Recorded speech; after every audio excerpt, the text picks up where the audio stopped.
Muy bien, buenos días, iglesia. Ya hace varias semanas ya que no nos encontrábamos y qué alegría otra vez estar por acá compartiendo la palabra. Si gusta, me pueden ir acompañando a Primera de Corintios. Ya habíamos empezado en la enseñanza anterior, el capítulo 4. Llegamos hasta el versículo 5 la última vez. Hoy vamos a arrancar en el versículo 6 y hasta el 13. Entonces, téngalo por ahí, Primera de Corintios 4, 4, 6.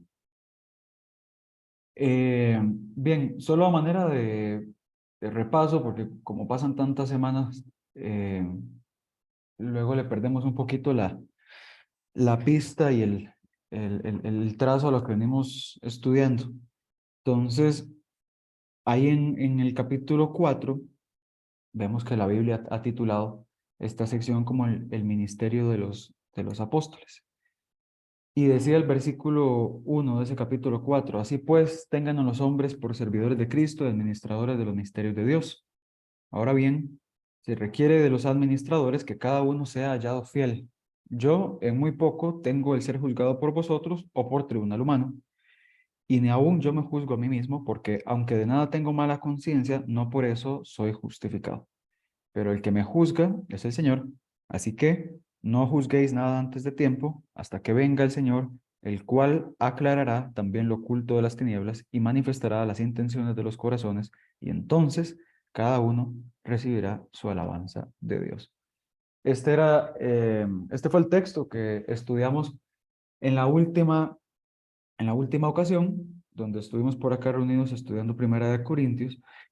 Y pues veíamos algunos mensajes importantes y nos llevábamos algunos mensajes importantes de esto que Pablo estaba compartiendo con la iglesia en Corinto, donde a Pablo literalmente en el buen francés le valía lo que las personas estuvieran hablando y diciendo respecto de él y de los apóstoles como tal. Y decía, la verdad es que yo no tengo nada, digamos, no tengo motivos y no me interesa si ustedes me juzgan realmente, ni ningún tribunal humano. Esto quiere decir, no importa si es la iglesia, no importa si es el emperador, no importa la autoridad que sea que me juzgue y que intente decir algo en contra mía o que quiera decir algo de mí, yo en muy poco, es decir, me interesa poquísimo lo que tengan que decir de mí. Ni aún yo mismo me juzgo, decía Pablo. Y le entregaba, desde esta perspectiva, todo este juicio al Señor. Y decía que no debemos juzgar nada antes de tiempo, sino hasta que venga el Señor, porque el Señor va a ser quien va a aclarar todas las cosas, también o inclusive aquello que ha estado oculto en las tinieblas. Y no solo esto, sino que también iba a manifestar las intenciones del corazón. Esto era un mensaje poderoso. eh, Luego de varios versículos que hemos venido estudiando y repasando, donde la iglesia en Corinto ha puesto en un lugar que no correspondía a los apóstoles, ¿verdad? Otorgándoles características, niveles y casi que creando sectas este, por cada uno de los apóstoles que estuvo sirviendo en la iglesia. Esto por la gran influencia filosófica del momento. Entonces, eh, aparte de eso, es interesante porque en Corinto en aquel momento había como una especie de idolatría hacia los apóstoles, pero al mismo tiempo, como vamos a repasar hoy, al mismo tiempo no eran precisamente eh, personas a las que querían imitar. Les gustaban parte de sus enseñanzas, probablemente les parecía atractivo de pronto la manera de enseñar de Pablo o de Apolos, o la manera en la que Cefas compartía con ellos o algo por el estilo, pero realmente no buscaban ser imitadores literales del estilo de vida de los apóstoles. Y por el contrario, tergiversaban, como ya vamos a estudiar, manipulaban y adaptaban a su conveniencia el mensaje para buscar estatus u otro tipo de cosas. Eh, Hoy vamos a estar estudiando, como les decía, de los versículos del 6 al 13, los cuales se vuelven particularmente interesantes eh, a la luz de que no es algo que se quedó en Corinto, es algo que estuvo inclusive antes, se manifestó antes con Jesús y los apóstoles y todavía se manifiesta en nuestros tiempos. Pero antes vamos a hacer una pequeña oración para poner en manos del Señor el mensaje de hoy. Padre, queremos darte gracias por este domingo, por esta mañana que nos permites acercarnos como iglesia, como congregación, como hermanos, Señor, a tu palabra. Eh, Gracias por nos dar la oportunidad de venir delante de tu trono para cantarte, para alabarte, para adorarte, pero también para recibir buena alimentación espiritual, nutrientes, recibir tu palabra que tanto necesitamos, Señor. Eh, por favor, dispón nuestro oído y nuestro corazón, que estemos atentos, Señor, al mensaje que tú tienes para nosotros, que tu mensaje hoy sea propicio a las necesidades que tal vez traigamos, Señor. Permite que esta predicación bendiga, eh, edifique primero mi corazón para que luego pueda yo, como siervo que soy, bendecir y compartir el mensaje con tu iglesia, Señor, con tus hijos. Te pedimos que bendigas de inicio a fin, que añadas cualquier palabra que se haya quedado por fuera y que quites cualquier influencia humana, Señor, que no creas conveniente compartir en esta enseñanza. Te bendecimos, te agradecemos y ponemos todo el resto de este culto en tus manos en nombre de Cristo Jesús. Amén. Como les decía, lo que hoy vamos a estudiar no empezó en Corinto, es un fenómeno humano que se ha presentado desde siempre, el cual el mismo Jesús tuvo que padecer en carne propia. Acompáñenme, por favor, a Marcos capítulo 9, en sus Biblias, Evangelio de Marcos, según San Marcos, dicen por ahí, capítulo 9, versículo 30, por favor. Marcos 9, 30. Entonces, vean lo que está pasando aquí. Yo he pasado por este texto infinidad de veces y nunca le había prestado atención al orden de los acontecimientos, al orden inmediato en el que ocurren las cosas. Entonces, vean lo que está pasando acá. Marcos 9:30 hasta el 37. Dice, habiendo salido de allí, caminaron por Galilea y no quería, esto es Jesús, no quería que nadie lo supiese, porque enseñaba a sus discípulos. Ojo con eso, no quería que nadie lo supiese porque estaba en un espacio íntimo, muy íntimo, donde solo enseñaba a sus discípulos. Y les decía, el Hijo del Hombre será entregado en manos de hombres y le matarán. Pero después de muerto, resucitará al tercer día. Pero ellos no entendían esta palabra y tenían miedo de preguntarle. ¿A dónde iban? A Capernaum. Llegaron a Capernaum, dice el versículo 33, y cuando estuvo en casa, les preguntó, como si no lo supiera, ¿verdad? ¿Qué disputabais entre vosotros en el camino? Mas ellos callaron, porque en el camino habían disputado entre sí quién había de ser el mayor. Entonces, él se sentó y llamó a los 12 y les dijo, si alguno quiere ser el primero, será el postrero de todos y el servidor de todos. Y tomó a un niño y lo puso en medio de ellos y tomándole en sus brazos les dijo, el que reciba en mi nombre a un niño como este, me recibe a mí, y el que a mí me recibe, no me recibe a mí, sino al que me envió. ¿Ven lo que está pasando aquí?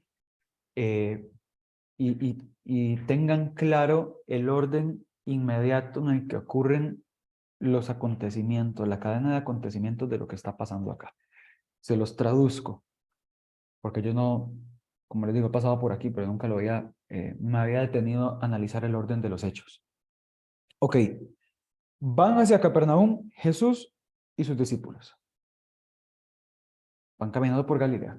Jesús busca intencionalmente apartarse de los pueblos, apartarse de los necesitados, apartarse de los enfermos, apartarse de los pecadores, de los endemoniados, apartarse de las multitudes en general. Él intencionalmente ubica un espacio en el tiempo para tener un espacio íntimo, un tiempo íntimo, una reunión íntima con sus 12 discípulos. ¿Ok? 12 discípulos que está compuesto por personas de todo escalón social, económico y también escalones educativos. Personas muy educadas, muy letradas, por así decirlo, y otros de menos recursos, con menos capacidades y menos, ¿cómo se llama? Menos nivel educativo. Entonces tiene un mix de hombres ahí, de 12 discípulos, con los que él quiere compartir algo muy importante.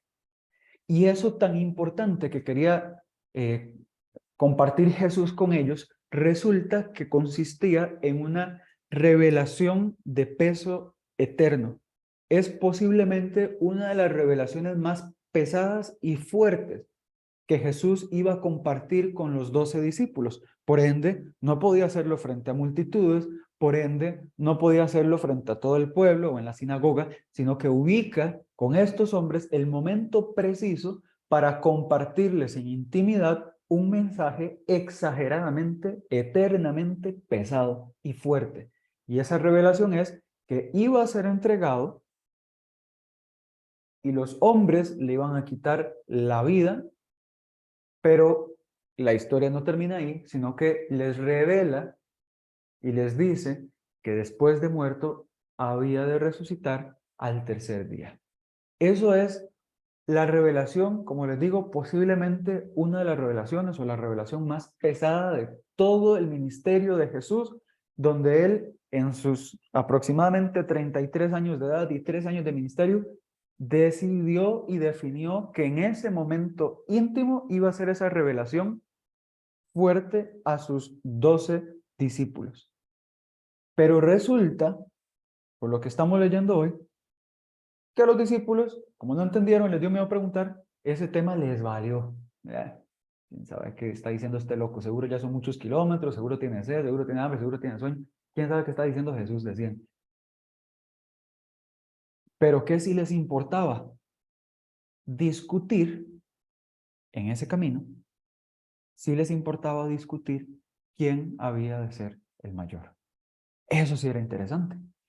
Eso sí era importante. La revelación eterna, revelada en la intimidad respecto al milagro poderosísimo de la resurrección de Jesucristo, resurrección que los iba a levantar a ellos de los muertos y que nos va a levantar a nosotros y a toda la humanidad, no era tan importante como el hecho de saber quién iba a ser el primero cuando llegaran a la presencia de Dios. Eso sí es un tema importante.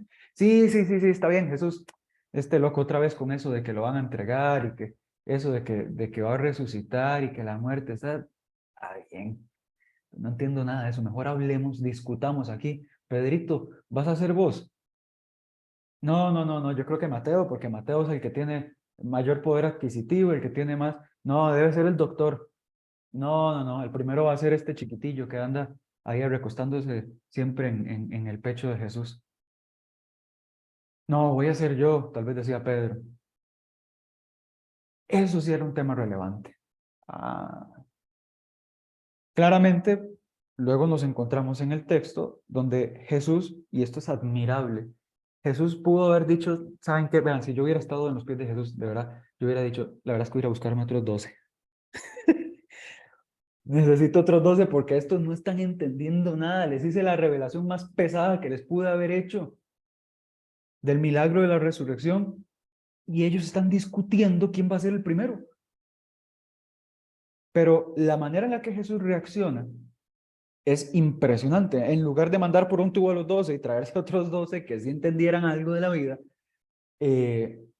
con una delicadeza y un amor impresionante, el cual le hace falta a muchísimos pastores y líderes hoy día, acerca a un niño y les da una explicación tremenda acerca de quién va a ocupar el primer lugar en el reino de Dios. Esto es sumamente interesante. Es sumamente interesante esa reacción. Es poderosísima. Ok, ¿por qué les doy este contexto de Marcos? ¿Por qué no fuimos a Marcos capítulo 9, versículos del 30 al 37? Porque resulta que esto que Jesús vivió y que padeció y que sufrió con estos 12 cabezoncitos, también Pablo lo estaba experimentando en Corinto y también lo experimentamos hoy día en la iglesia. Acompáñenme, por favor, entonces, a 1 Corintios, capítulo 4 y versículo 6. 1 Corintios 4, 6. Leo para ustedes, dice el versículo 4.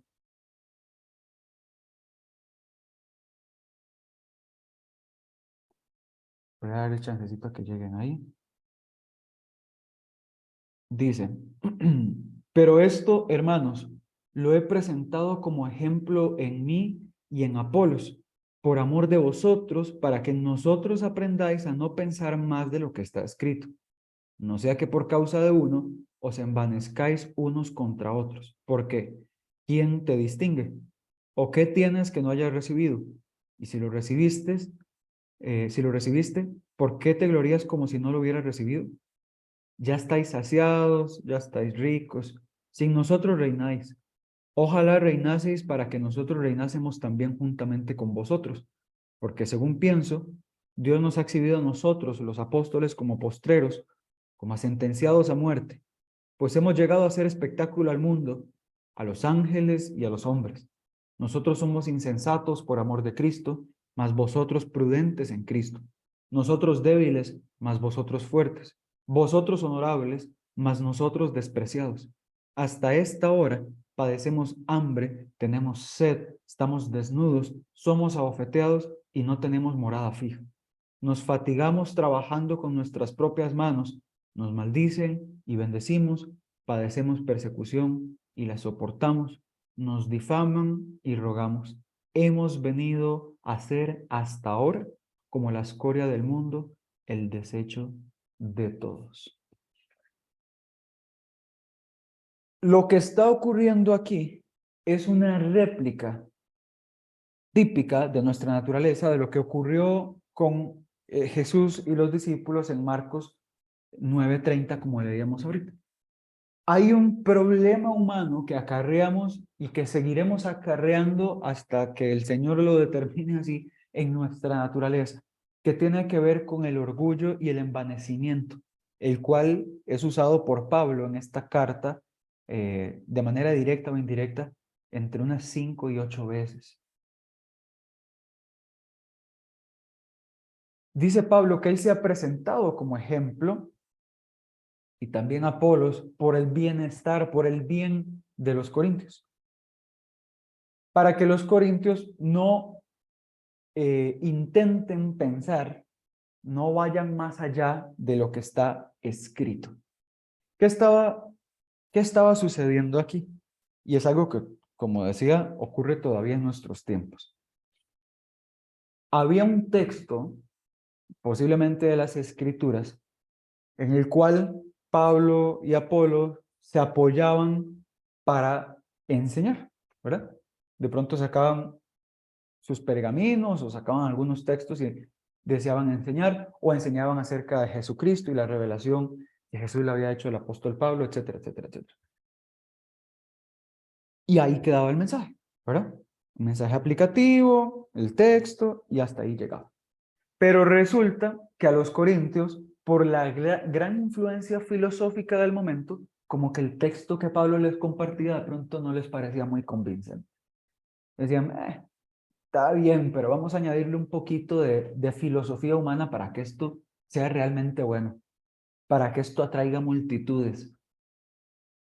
Vamos a añadirle un poquito más de condimento a esto porque como que le falta sazón y cambiamos un poquito el mensaje porque si lo compartimos así como Pablo nos lo dio y si lo recibimos como Apolo nos lo compartió, esto no va a ser muy popular. Y no suena filosóficamente muy convincente tampoco. Entonces, metámosle pimientique, metámosle un poquito de sal para que esto sea realmente bueno. ¿A fin de qué? A fin de ganar estatus, a fin de parecer intelectualmente más elevados, más poderosos, con más virtudes intelectuales. Entonces, el mensaje de la resurrección de Cristo y los textos antiguos que Pablo y Apolos traían para edificación de la iglesia, se convertían en algo de segundo plano. Tal vez era como más o menos materia prima medio útil para los corintios, porque ellos decían, pues eso no está tan bonito y no tiene tanta forma, como que no cuaja. Y necesitamos que cuaje, necesitamos que atraiga, necesitamos que sea convincente e intelectualmente muy elevado por un tema de estatus. ¿Y qué estaba pasando? Bueno, que se estaban envaneciendo unos contra otros. ¿Producto de qué? Pues de lo que ya hemos venido repasando. Se estaban formando la secta de Pablo, la secta de Cefas, la secta de Apolos, y ellos tres, por cierto, nada que ver, no tenían vela en ese entierro. Ellos estaban compartiendo el mismo mensaje, obviamente con estilos diferentes, porque son personas diferentes, con talentos y dones diferentes, etcétera, etcétera. Pero el mensaje era el mismo. Lo que estaba pasando detrás era que la iglesia de Corinto, los creyentes de Corinto, muy influenciados por la filosofía griega del momento y por lo que era importante en aquel entonces, que era la parte intelectual, la parte filosófica humana, empezaron a jalar el mensaje de cada uno de ellos, el cual era el mismo, y empezaron a desvirtuarlo para crear grupos y sectas. Entonces, acá lo que estaba ocurriendo es que aparte de que habían sectas, le estaban añadiendo condimento, condimento o materia adulterada, por así decirlo, a las enseñanzas de ellos en busca de orgullo, en busca de envanecerse unos contra otros, y probablemente la secta de Apolo le metía más condimento al mensaje de Apolo, y la de Pablo le metía más condimento, y entonces se hacía ahí una guerra intelectual que desvirtuaba completamente el motivo y el contenido, el corazón del mensaje de lo que Pablo quería compartirles. Y entonces les hace una pregunta. Dice en el versículo 7, porque ¿quién te distingue? ¿O qué tienes que no hayas recibido? Y si lo recibiste, ¿por qué te glorías como si no lo hubieras recibido? Esto es interesante. Estas preguntas de pronto en Reina Valera se hacen un poquillo difíciles de comprender, pero en síntesis, lo que está ocurriendo aquí es que los corintios se estaban autogloriando, se estaban gloriando a sí mismos, puede ser que unos a otros, o puede ser que de manera individual, por las capacidades intelectuales que probablemente tenían, o las cosas las cosas físicas que han obtenido a partir de su intelecto o de sus capacidades. Entonces, Pablo les pregunta, ¿quién te distingue? ¿Qué tienes que no hayas recibido? Y de todo lo que tienes, ¿por qué te glorías como si tú mismo te lo hubieras traído? ¿Por qué te glorías como si tú mismo, por tus propios medios, tu propia fuerza, tu propio intelecto, por tu conocimiento, lo hubieras obtenido? Como si por tus manos lo hubieras obtenido. Y esto, mis hermanos, por eso les decía, sigue teniendo influencia en nuestros días. Y es exactamente lo mismo que estaba pasando camino a Capernaum, allá en Galilea, con Jesús y los discípulos. Jesús les comparte un mensaje poderosísimo, eternamente poderoso y súper completo, y ellos prefieren hablar de otra cosa. Prefieren hablar de algo que realmente les satisfaga, les lleve placer y les produzca el interés, o les genere el interés que ellos están buscando, porque lo que tenía Jesús para decirles no era lo suficientemente interesante ni convincente, y de por sí ni lo entendían. Aquí es algo parecido. La iglesia en Corinto dice, bueno, el mensaje de Pablo y de Cefas está más o menos bien, pero mejor hablemos de algo que realmente sea importante. Mejor discutamos y peleemos, mejor metámosle sazón a este mensaje insípido de Pablo, para poder ponernos ahora sí a debatir sobre cosas importantes, cosas que nos interesen, cosas que valga la pena hablar. Y posiblemente parte de ese envanecimiento se sustentaba y se respaldaba en las posesiones que ellos tenían, en las cosas que tenían, la casa donde vivían, las plazas, los lugares que frecuentaban, los seguidores que tenían, probablemente era parte de su envanecimiento. Y Pablo les pregunta, ¿por qué andan por la vida gloriándose de tener lo que tienen como si lo hubieran obtenido con sus propias fuerzas y por sus propias manos? Y eso es algo que hoy estamos viviendo todavía, inclusive dentro de la iglesia. A veces los creyentes tenemos la percepción de que lo que somos y lo que tenemos es producto eh, de lo que somos y de las capacidades que nosotros tenemos. Ah, no, es que este carro, esta casa, estas cosas que tengo es producto de mi esfuerzo, de mi sudor, de mi sangre, de mis lágrimas. Vea los callos que tengo en las manos con las que he trabajado para alcanzar todo esto. Esto es producto de mis estudios, de que me maté años en la universidad, de que me maté años en los trabajos, con puestos rasos para poder llegar a donde estoy. Esto es producto de mi esfuerzo, de años de empeño, de sacrificio, de sacrificar a mi familia, ¿verdad? Mártires ahí, gloriándose de las cosas que tienen y poniendo como medio de obtención de todas esas cosas su propia fuerza, su intelecto, sus capacidades, sus talentos, todo su esfuerzo. Y se nos olvida muchas veces que si vivimos en un país de paz, en un muy buen país, es porque Dios decidió ponernos acá. Si somos inteligentes y tenemos capacidades creativas y tenemos capacidades de raciocinio muy altas, es porque Dios nos las dio. Si tenemos buenos padres, un buen esposo, una buena esposa, buenos hijos, es también porque Dios nos los dio. Si tenemos la fuerza y las capacidades para poder hacer las cosas, es porque todos y cada uno de nuestros días Dios nos los ha dado. Así usted no crea en Dios, así sea un ateo, Dios le ha dado con su poder creacional y su soberanía capacidades para que pueda construir, pueda hacer, pueda formar, pueda obtener y alcanzar cosas. Pero, como decía, muchas veces, inclusive dentro del mundo cristiano, ponemos a Dios como segundo plano y decimos, bueno, sí, gracias a Dios, pero la verdad es que fui yo el que me esforcé. Sí, sí, sí, ahí yo lloré y le pedí a Dios y todo, pero al final el sudor y las manos desgastadas, pues son las mías, ¿verdad? Y esto era más o menos lo que estaba pasando en Corinto y era lo que Pablo estaba buscando con esta pregunta medio retórica, hacerle ver a la congregación.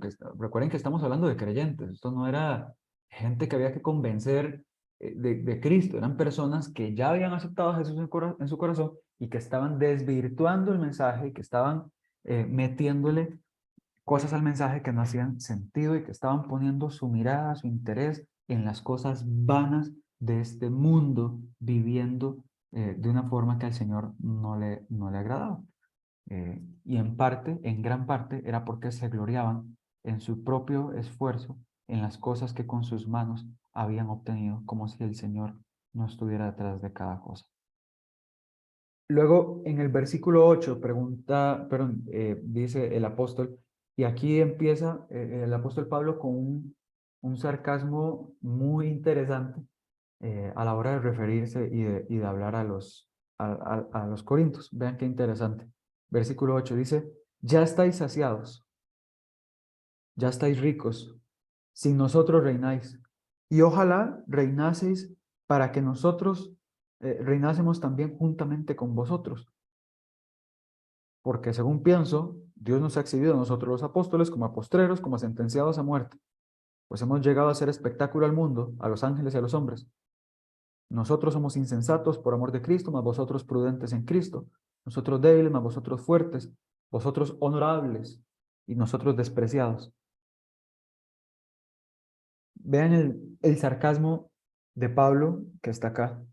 Que los corintios, la gente en Corinto, pero no hubiera podido, si no tuvieran todo el contexto y la pregunta que Pablo acaba de hacer en el versículo 7, probablemente se lo hubieran tomado literal, por su propio orgullo. Hubieran dicho, sí, que dicha que Pablo lo reconoce y que nos ve como sabios y como sensatos y fuertes y honorables, ¿verdad? Pero todo esto era sarcasmo. Es más o menos lo que podemos encontrarnos en Apocalipsis capítulo 3 y versículo 17, lo que tiene el Señor para decir respecto a la iglesia de la Odisea, donde les dice, pues tú dices, yo soy rico y me he engrandecido y de ninguna cosa tengo necesidad, y no sabes que tú eres un desventurado, miserable, pobre, ciego y desnudo. Lo que está ocurriendo aquí, con este sarcasmo, que creo yo pues es consistente, son unos 3, 4 versículos de puro sarcasmo. Resulta que los corintios estaban viviendo como si ya estuvieran reinando y viviendo en el reino milenial. Pero esa no era la realidad. Los creyentes corintios no estaban reinando nada y no tenían ningún motivo para gloriarse. Apocalipsis también nos revela que durante el reino milenario, pero Mateo nos revela que durante el reino milenario, los 12 apóstoles reinarán con Cristo en la tierra. Se sentarán, dice Mateo 19:28, 12 tronos para juzgar a las 12 tribus de Israel. Pero los corintios, mientras estaban ejerciendo su servicio aquí en la tierra y viviendo como creyentes aquí en la tierra, estaban viviendo como si ya estuvieran reinando y estaban haciendo cualquier cosa menos eso. ¿Por qué? Porque estaban haciendo todo lo opuesto, llenos de orgullo, envanecidos, adulterando el mensaje de la cruz y adulterando los textos antiguos para ser cada vez, desde la perspectiva de ellos, más poderosos, más honorables, más sensatos, deleitándose y orgulleciéndose de sí mismos, gloriándose de las cosas que habían obtenido por sus propios medios. ¿Por qué? Porque no podían aguantar ser insensatos por amor de Cristo y de la cruz de Cristo. Y vean lo que está pasando aquí, el contraste tan fuerte que está haciendo el apóstol Pablo entre la manera de vivir de los corintios y la manera de vivir de los apóstoles. Mientras que los creyentes corintios vivían como reyes, los apóstoles vivían como esclavos. El mismo Pablo dice que los tenían como escoria, que eran un espectáculo para los hombres y para los ángeles que desde el cielo los ven. Se identificaba a Pablo y a los apóstoles como la escoria, el desecho religioso. En ese momento, para que sepamos, esta escoria religiosa, este desecho religioso que eran los apóstoles, no eran mejor que los delincuentes. No eran mejores que el grupo de delincuentes, de lo peor, digamos, de la sociedad. Y en consecuencia, así es como a menudo los trataban, como delincuentes.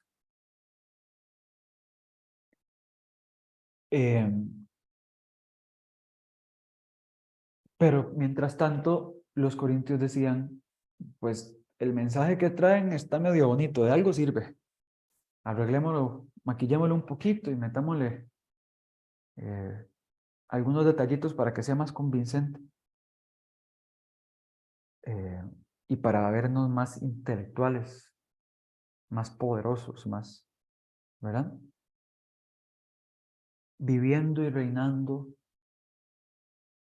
en un reino inexistente, viviendo como si ya estuvieran reinando conjuntamente con Cristo, pero no podían estar más perdidos. Claro, los corintios no querían imitar el estilo de vida de Pablo, de Apolos. Les parecía interesante lo que tenían para compartir. Probablemente les daban cierto estatus y muy probablemente por las razones incorrectas, por las razones intelectuales. Pero ninguno de estos corintios, aparentemente ninguno, tal vez alguien por ahí se salvaba, pero en apariencia esta enseñanza es general para la iglesia en Corinto. Muy pocos o casi nadie estaba interesado en replicar el estilo de vida de Pablo y de Apolos, porque decían, y es que es cielo y tierra, ¿verdad? Es diametralmente opuesto. Mientras ellos estaban ahí, todos con su cuellito blanco, encorbatados, ¿verdad? Jugando de intelectuales y de poderosos, Pablo estaba haciendo labores de trabajo con sus manos, lo cual en el mundo romano, digamos, era una tarea que solo hacían los delincuentes y lo más bajo a nivel social. Eh,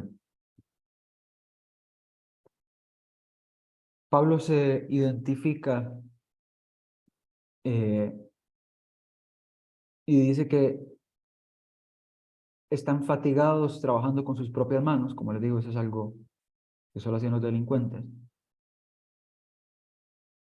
Que ellos maldicen, pero que los maldicen y que ellos bendicen, que padecen persecución y que la soportan. Y también dice que ha padecido hambre, que ha padecido sed, que están desnudos, que han sido abofeteados, que no tienen una morada fija, muy similar a Cristo. Teniendo todo en el cielo vino y aquí no tenía ni siquiera dónde apoyar su cabeza. Pero dice Pablo también que producto de todo esto ha llegado a ser espectáculo al mundo. Que ha llegado a ser espectáculo al mundo.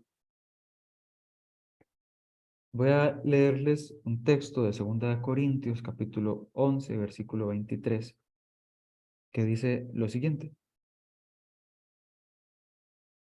Son ministros de Cristo, como si estuviera loco hablo, yo más, en trabajos más abundante, en azotes sin número, en cárceles más, en peligros de muerte muchas veces. De los judíos 5 veces he recibido 40 azotes menos uno, 3 veces he sido azotado con varas, una vez apedreado, 3 veces he padecido naufragio, una noche y un día he estado como náufrago en alta mar, en caminos muchas veces, en peligros de ríos, peligros de ladrones, peligros de los de mi nación, ojo, su propia sangre, peligros de los gentiles, peligros en la ciudad, peligros en el desierto, peligros en el mar, peligros entre falsos hermanos, en trabajo y fatiga, en muchos desvelos, en hambre y sed, en muchos ayunos, en frío y en desnudez, y además de otras cosas, lo que sobre mí se agolpa cada día, la preocupación por todas las iglesias. ¿Cuál Corinto? ¿Cuál Corintio quería replicar el estilo de vida de Pablo, cuando para ellos en aquel momento lo más importante era el estatus y la percepción que tenían unos de otros? Nada diferente de lo que ocurre hoy. Cuando Pablo dice que han sido puestos como espectáculo para hombres y los ángeles, es una imagen eh, de lo que padecían las personas que eran llevadas al circo romano, condenadas a vivir como criminales. Los delincuentes y prisioneros estaban bajo sentencia de muerte y los llevaban al circo para que lucharan con bestias salvajes. ¿Se acuerdan de eso? Pues este es el tipo de espectáculo al que Pablo se refería. Cuando dicen que han sido espectáculo para hombres y para ángeles, es esta es la idea, el tipo de espectáculo eh, por allá del Coliseo, donde lo más bajo de la sociedad, delincuentes y cristianos, eran puestos a prueba contra bestias, contra otros hombres altamente armados y protegidos, donde eran quemados, donde eran sacrificados, y vean, ese lugar se llenaba, ese lugar se llenaba. No es que lo hacían a puerta cerrada, eso era probablemente cobrado y todo, ¿verdad? Asiento lleno, full house, para ver ese espectáculo.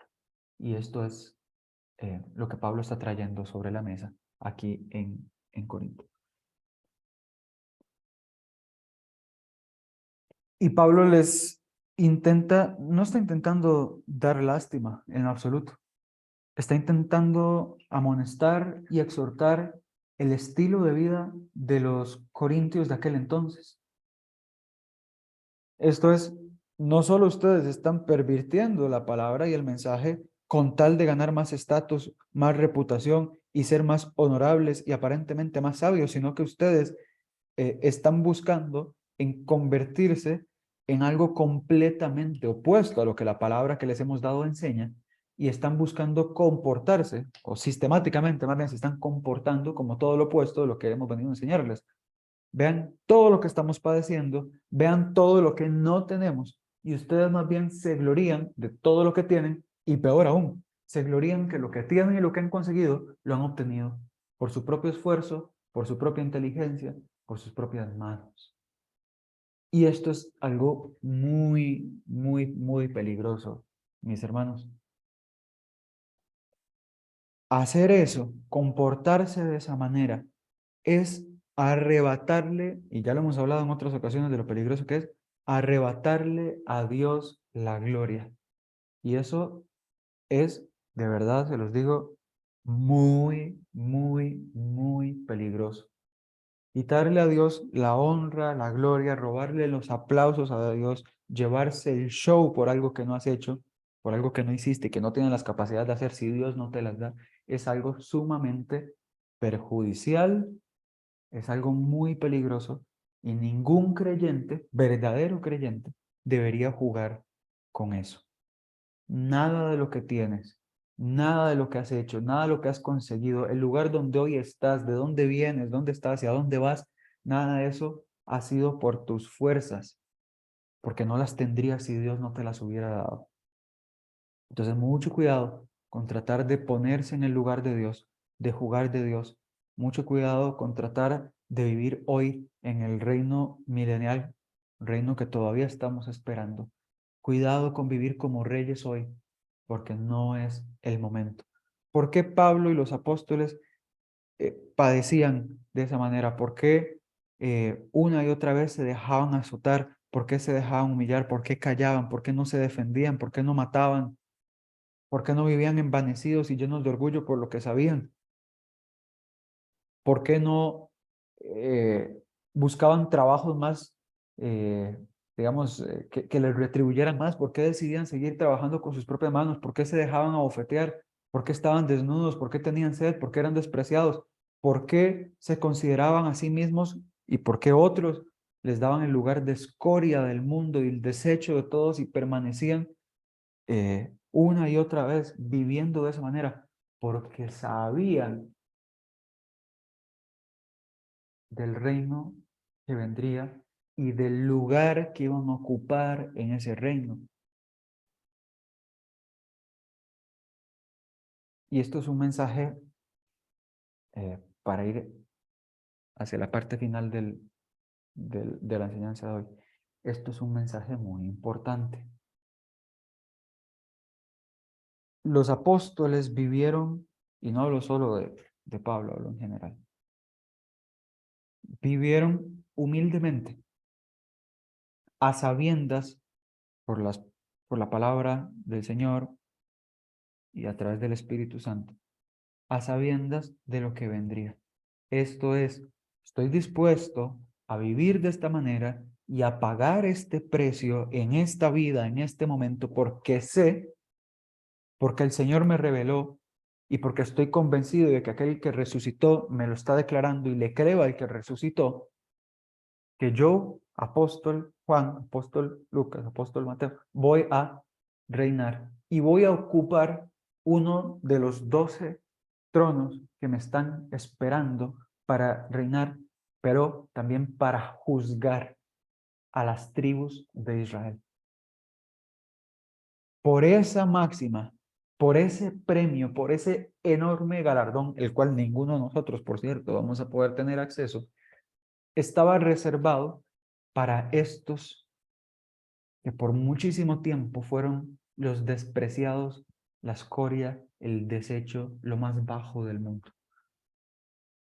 Y nosotros deberíamos de tener una visión y una motivación similar en nuestros tiempos.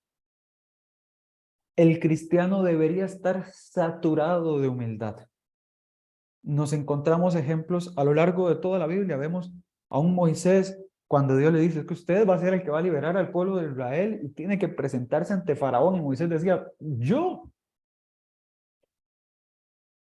ni siquiera tengo don de palabra, ni siquiera puedo hablar bien. ¿Cómo voy a liderar yo todo un pueblo para sacarlo de aquí? Pasamos la página, nos encontramos a Gedeón, que está haciendo una tarea de muy bajo valor cuando el Señor lo encuentra y le dice, me imagino que era medio fifirichón y todo, ¿verdad? Y le dice el Señor, usted va a ser el que va a liberar a Israel. Y otra vez dice, pero Señor, ¿cómo? ¿Cómo yo? ¿No estás viendo? Nos encontramos a Juan el Bautista más adelante, cuando tiene el encuentro con Jesús y dice, no, hombre, no, que voy a estarte yo bautizando a ti, pero jamás. Poquito más adelante dice que ni siquiera es digno ¿cómo se llama? Se me olvidó la palabra, de tocarle las sandalias, las agujetas al Señor. No me considero, o sea, ni siquiera puedo llegar a tocarte los pies para quitarte las sandalias, Señor. No me considero digno jamás. Pasamos la página y nos encontramos al apóstol Pablo diciendo que de todos los apóstoles él es el último y el más pequeño, y de todos los pecadores el más grande. Todos ellos sabían, siempre supieron. Juan el Bautista le rodó la cabeza, Pablo ni qué decir, ya nos contó ahorita en 2 Corintios 11 todas las barbaridades tremendas por las que pasó. Todos ellos sabían profundamente, estaban convencidos de que estaban en una posición inmensamente mejor que sus perseguidores, porque sabían que serían los primeros en el mundo venidero, estaban completamente dispuestos a ser los últimos en el mundo actual. Y eso es algo a lo que muy pocos creyentes están dispuestos. Era algo a lo que los creyentes de Corinto no estaban dispuestos, y es algo a lo que la iglesia contemporánea tampoco hoy está dispuesta. Iglesia que, por cierto, también hoy día está viviendo como si ya estuviéramos en el reino milenial. No estamos dispuestos a ser los últimos en este mundo, ¿verdad? Queremos los primeros lugares en todo. Ahora, ¿por qué? ¿Por qué queremos estatus? ¿Por qué queremos tener cosas? ¿Por qué queremos respeto? Porque en lo profundo esto de la humildad no suena tan bonito como el estatus y el reconocimiento. ¿Por qué a los apóstoles los persiguieron tanto y por qué nos espera persecución a nosotros también? Porque el mundo y el Dios con minúscula de este mundo van a intentar anular y desaparecer todo aquello que proclama la palabra con devoción y con dedicación. Es natural, es normal, no conviene. ¿Qué es lo más fácil?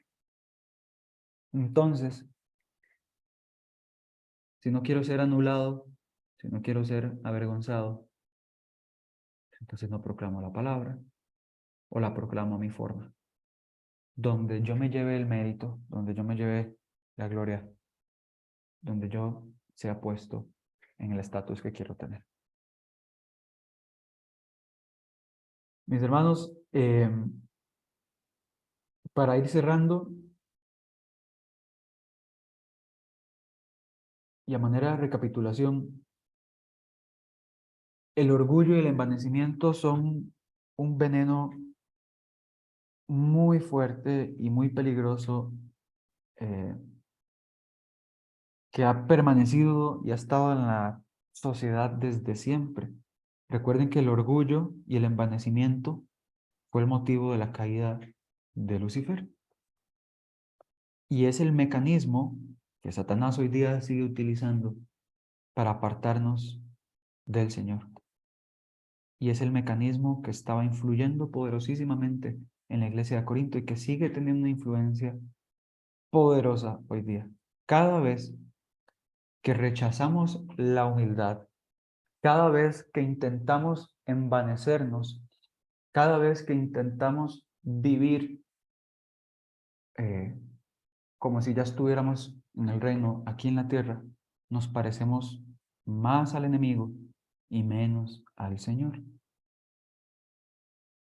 Esto es un reto muy fuerte en una sociedad a través de redes sociales, comunicación, compañeros de trabajo, amigos, vecinos, conocidos, familiares, que crean una influencia donde no quieren vernos en un estatus de humildad y nosotros mismos no queremos tener un estatus de humildad eh, bajo, digamos, un estatus, tampoco es de autoflagelarse y hacerse la víctima, pero sí que no queremos eh, para nada vivir como débiles en la carne y fuertes en el espíritu.